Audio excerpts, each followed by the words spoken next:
বন্ধুরা, বাইরে প্রচণ্ড গরম। এই গরমের সঙ্গে মোকাবিলা করে শরীর আর মনকে সতেজ রাখা, সুস্থ রাখা খুবই কঠিন ব্যাপার। তবুও তারই মধ্যে আমাদের তো চেষ্টা করে যেতেই হবে, যাতে সহজপাচ্য খাবার খাই, রুচিকর খাবার খেয়ে শরীরে পুষ্টি দিতে পারি। আজকে দুপুরে এই গরমে খাওয়ার জন্য আমাদের রান্না হয়েছে গরম ভাত, সঙ্গে রয়েছে কাঁচা লঙ্কা, পেঁয়াজ। যেহেতু আজকে টক হয়েছে তাই আর লেবু নিলাম না। আর হচ্ছে গিমি শাকের তরকারি, গিমি শাক, আলু, কাঁচকলা, রাঙা আলু, বড়ি, বেগুন দিয়ে গিমি শাকের তিতো চচ্চড়ি। আর হচ্ছে পোনা মাছ দিয়ে আলু দিয়ে জিরে বাটা টমেটো দিয়ে ঝোল।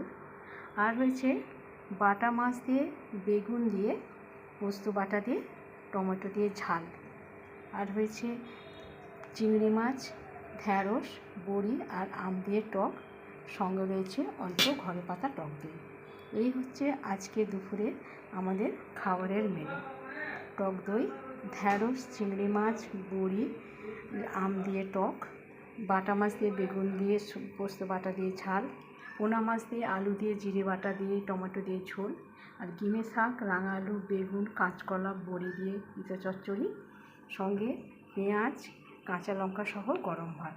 আজকে তাহলে রাখলাম বন্ধুরা, সবাই ভালো থেকো, সুস্থ থেকো।